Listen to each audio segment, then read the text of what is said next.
چیزوں، شکلوں، نقشوں میں کامیابی اللہ نے رکھی ہے۔ اللہ چاہے گا تو ان نقشوں کے ساتھ کامیابی ملے گی، اگر نہیں چاہے گا تو کامیابی نہیں ملے گی۔ اس میں بہت سارے لوگوں کو دھوکہ لگا، بہت سارے لوگوں کو دھوکہ لگا۔ نمرود کو دھوکہ لگا کہ میرے پاس شکلیں ہیں، نقشے ہیں، حضرت ابراہیم علیہ السلام کے مقابلے میں آ گیا۔ جب اللہ کسی کو رسوا کرنا چاہتا ہے تو اس کو نیکوں کے پیچھے لگا دیتا ہے، نیکوں کے پیچھے لگا دیتا ہے۔ اللہ پاک نے نمرود کو رسوا کرنے کا ارادہ فرمایا، حضرت ابراہیم علیہ السلام کے پیچھے لگا دیا، اور فرعون کو رسوا کرنے کا ارادہ فرمایا تو ان کو حضرت موسیٰ علیہ السلام کے پیچھے لگا دیا۔ تو جس کو رسوا کرنا چاہتا ہے اللہ پاک اس کو نیکوں کے پیچھے لگا دیتا ہے۔ ابو جہل کو رسوا کرنے کا ارادہ فرمایا، حضرت محمد صلی اللہ علیہ وسلم کے پیچھے لگا دیا۔ تو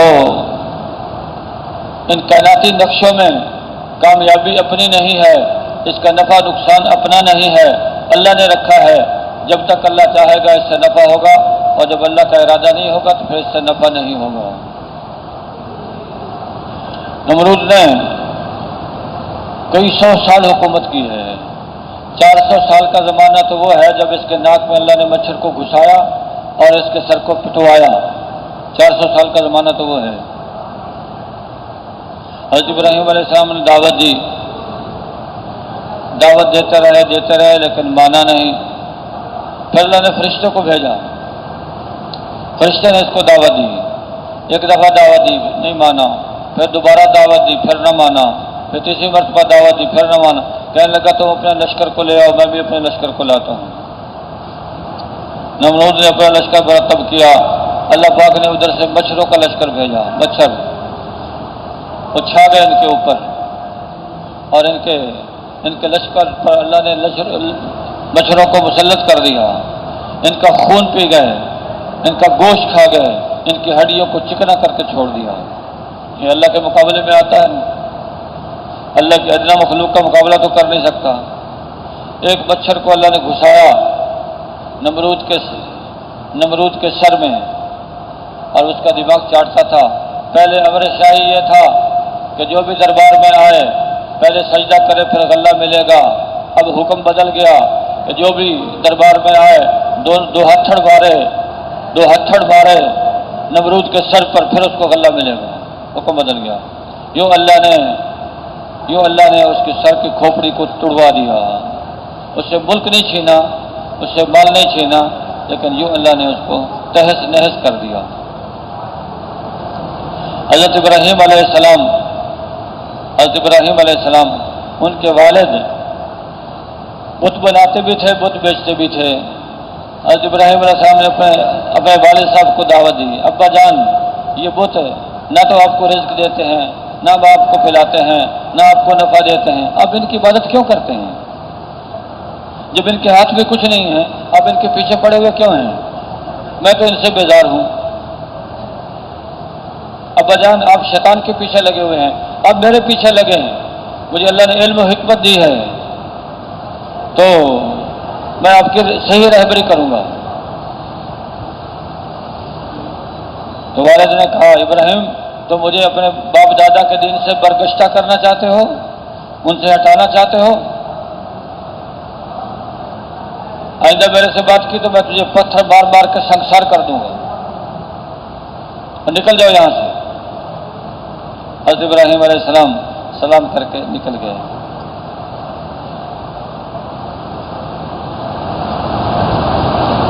عجیب انداز میں دعوت دی۔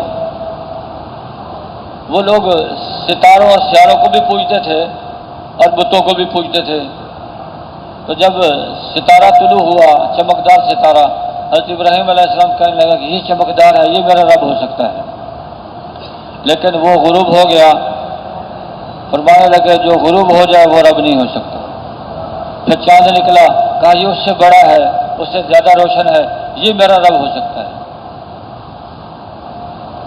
وہ بھی غروب ہو گیا، کہا یہ بھی رب نہیں ہو سکتا۔ پھر سورج اس سے بڑا نکلا، روشن، واضح، چمکدار، تو کہا یہ میرا رب ہو سکتا ہے۔ لیکن جب سورج بھی غروب ہو گیا کہ جو غروب ہو جائے وہ رب نہیں ہو سکتا، میں اس اللہ کی طرف منہ کرتا ہوں جو زمین آسمان کو پیدا کرنے والا ہے۔ کیسے انداز میں دعوت دی کہ نہ ستارے سے ہوتا ہے، نہ چاند سے ہوتا ہے، نہ سورج سے ہوتا ہے، میں اس اللہ کو مانتا ہوں جس نے زمین کو بنایا، جس نے آسمان کو بنایا۔ یوں اللہ رب العزت نے پھر قوم میلے پہ جاتی تھی اور سارے قوم کے سارے لوگ میلے پہ جاتے تھے، ایک میلے کی تاریخ مقرر کی ہوئی تھی۔ حضرت ابراہیم علیہ السلام سے بھی کہا تم بھی چلو، انہوں نے ستاروں کی طرف دیکھا کہ میں بیمار ہونے والا ہوں۔ وہ سمجھ گئے کہ بھئی یہ ستاروں کے سے ان کو پتہ لگ گیا کہ بیماری ان پر آئے گی، ان کو چھوڑ دیا، وہ سارے چلے گئے۔ حضرت ابراہیم علیہ السلام ان کو دھمکیاں دیتے تھے، یہ جن بتوں کو تم پوجتے ہو ان کو میں تہس نہس کروں گا، بعضوں کے سامنے یہ بات تھی۔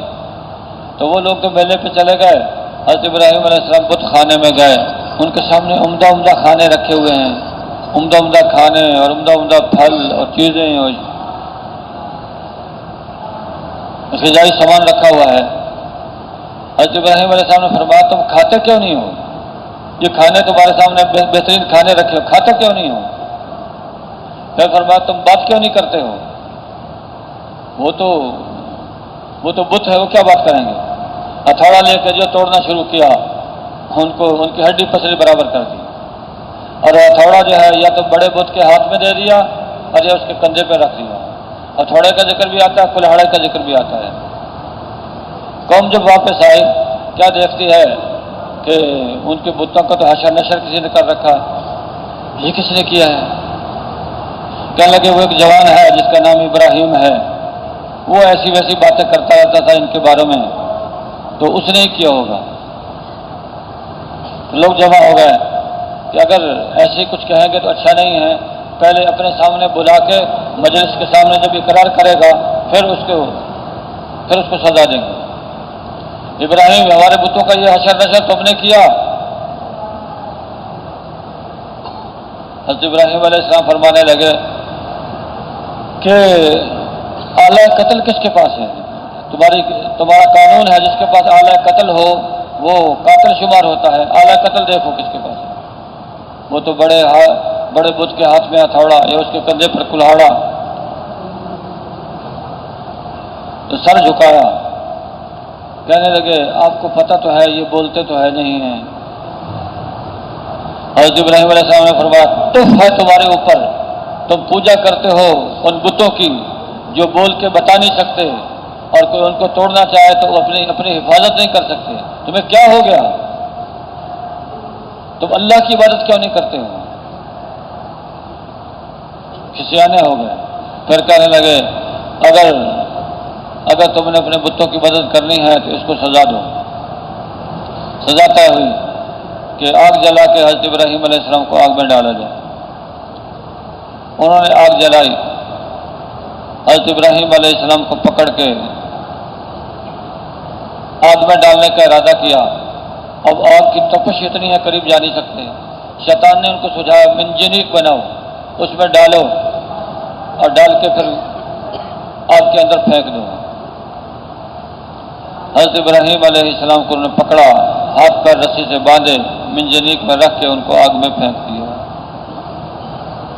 اللہ رب العزت نے آگ کو حکم دے دیا یا نارو کونی بردم و سلام علی ابراہیم، اے آگ ٹھنڈی سلامتی والی بن جا حضرت ابراہیم علیہ السلام پر۔ آگ ٹھنڈی ہو گئی، ارد گرد بیچ میں اللہ نے باغیچہ لگا دیا، ارد گرد ساری فضا ٹھنڈی خوشگوار، 1 میل کے اندر تقریباً آگ ٹھنڈی، اور اس کے علاوہ آگ کے شعلے بلند ہو رہے ہیں۔ حضرت ابراہیم علیہ السلام کی والدہ بزرگوار نے دیکھا کہ حضرت ابراہیم علیہ السلام مزے سے بیٹھے ہوئے ہیں، ابراہیم میں آ جاؤں، مجھے بھی کچھ نہیں کہے کہ یہ آگ ہے۔ والدہ بھی اندر چلی گئی، بیٹے کو بوسہ دیا، ان کو پیار کیا اور نکل کے واپس آ گئی۔ آگ نے کچھ بھی نہ کہا۔ پھر آگ سے نکل کے آئے، ایک روایت کے مطابق اس وقت میں آ کے نمرود کو دعوت دی کہ میرا رب وہ ہے جو زندہ کرتا ہے اور مارتا ہے. کہا یہ تو میں بھی کر لیتا ہوں. تو 2 مجرم بلائے، ایک جو بے گناہ تھا اس کو قتل کروا دیا، جو گناہ گار تھا اس کو چھوڑ دیا. کہا دیکھو حضرت ابراہیم علیہ السلام سمجھ گئے، کوڑ مغز ہے، سمجھتا نہیں، زندہ مردہ کرنے کا مفہوم نہیں سمجھتا. کہا میرا رب وہ ہے جو سورج کو مشرق سے نکالتا ہے اور مغرب میں غروب کرتا ہے. اگر تیرے میں طاقت ہے تو اس کو مغرب سے نکال کے مشرق میں غروب کر لے.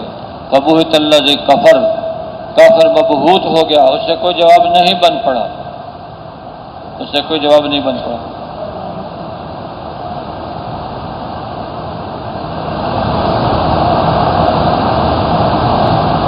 تو حضرت ابراہیم علیہ السلام، ان کی زوجہ محترمہ مائی سارہ علیہ السلام، ان سے کوئی اولاد نہیں تھی. تو جب حضرت ابراہیم علیہ السلام ایک علاقے میں گئے، وہاں کا حاکم ظالم تھا، تو اس کی عادت تھی جب کسی خوبصورت عورت کو دیکھتا تو خامد کو قتل کرا دیتا، عورت کو پاس رکھ لیتا. مائی سارہ بہت خوبصورت تھی. کسی نے جا کے بتا دیا حاکم کو کہ آپ کے علاقے میں ایک عورت آئی ہوئی ہے. تو آدمی بھیج کے حضرت ابراہیم علیہ السلام کو بلایا، پوچھا تمہارے ساتھ کون عورت ہے؟ فرمایا میرے ساتھ میری بہن. واپس آئے، مائی سارہ کو بتلایا کہ حاکم نے بلایا، میرے سے یہ پوچھا، میں نے یہ جواب دیا. یہ جواب اس لیے دیا کہ آپ میری بہن ہے، دین کے اعتبار سے آپ مسلمان ہیں، میں مسلمان ہوں، دینی بہن مراد تھا. آپ سے پوچھے آپ بھی یہی جواب دینا. اگر میں یہ جواب نہ دیتا تو وہ آپ کو مجھ سے چھین لیتا. تو حاکم نے حضرت سارہ کو بلایا. حضرت سارہ جب ادھر کو چلی، حضرت ابراہیم علیہ السلام نے نماز کی نیت باندھی. تو جب سارہ قریب گئی تو ظالم دیکھتے ہی فتنے میں پڑ گیا. غلط ارادے سے ہاتھ بڑھانا چاہا، حضرت سارہ نے اللہ سے دعا کی کہ ظالم کو مرگی کا دورہ پڑ گیا، پاگلوں کی طرح پیر زمین پہ مارنے لگا. سمجھ گیا کہ ادھر سے یہ تکلیف، یہ مصیبت آئی ہے. تو منت خوشامد کی کہ معاف کر دیں، اب میں آپ کو چھوڑ دوں گا. تو حضرت سارہ نے دعا کی، ٹھیک ہو گیا.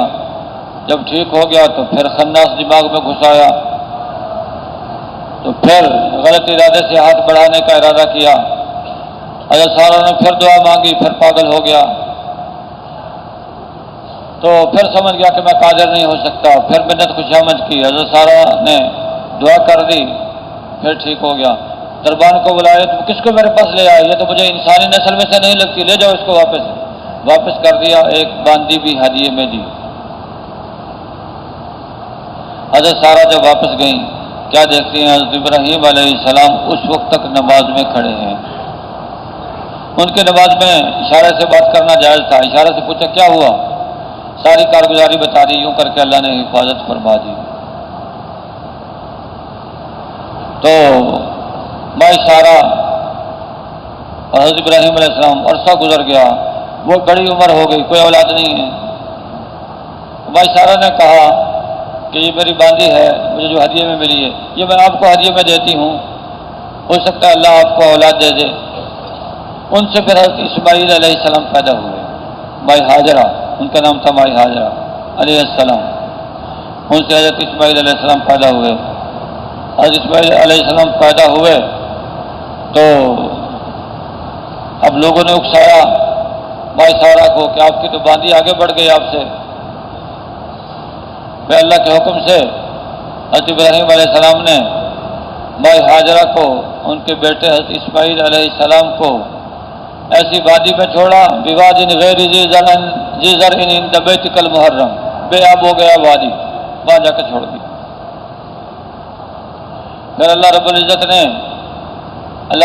نے جس کے زندہ رکھنے کا ارادہ کر لیا ہو اس کو کوئی مار نہیں سکتا، اور جس کے مارنے کا ارادہ کر لیا اس کو کوئی بچا نہیں سکتا. حضرت ابراہیم علیہ السلام وہاں چھوڑ کے واپس ہونے لگے. مائی صاحبہ سمجھ گئی کہ ایسے جا رہے ہیں جیسے ہمیں یہاں چھوڑ کے واپس ہو رہے ہیں. پوچھا کس کے حوالے کر کے جا رہے ہو؟ بولنے کی اجازت نہیں. بار بار پوچھا تو سمجھ گئی کہ لگتا ہے اللہ کا حکم. کہا اللہ کا حکم ہے. پھر اشارہ کیا کہ ہاں اللہ کا حکم ہے. بھائی صاحب نے کہا پھر اللہ ہمیں ضائع نہیں کرے گا. پھر صفا مروا پہ چکر لگایا. جب پانی بھی ختم ہو گیا، بشکیزے کا پانی ختم اور کھجوریں ختم اور ماں کی چھاتی کا دودھ ختم اور بچہ بلک رہا ہے اور ماں سے دیکھا نہیں گیا، صفا مروا پہ 7 چکر لگائے. پھر اللہ پاک نے وہاں زمزم کا کنواں جاری کر دیا. زمزم کا کنواں وہ اللہ نے جاری کر دیا حضرت اسماعیل علیہ السلام کی ایڑیاں رگڑنے کی جگہ پر. پھر بھائی صاحب وہاں رہنے لگی. پانی پئیں تو پیاس، زمزم کا پانی پئیں تو پیاس ختم اور زمزم کا پانی پئیں تو بھوک ختم. تو سارا انتظام اللہ نے کر دیا. تو قبیلہ جرہم وہاں سے گزر رہا تھا. دیکھا یہاں پانی تو ہے نہیں، پرندے اڑ رہے ہیں، یہ پرندہ تو پانی پہ ہوتا ہے، ہم تو 12 یہاں سے گزرے ہیں، پانی کہاں سے آ گیا؟ جا کے دیکھا تو چشمہ. بھائی صاحبہ سے اجازت لی، اجازت ہے ہم بھی یہاں آباد ہو جائیں. کہ ٹھیک ہے آباد ہو جاؤ لیکن پانی پہ قبضہ ہمارا رہے گا. کہا ٹھیک ہے.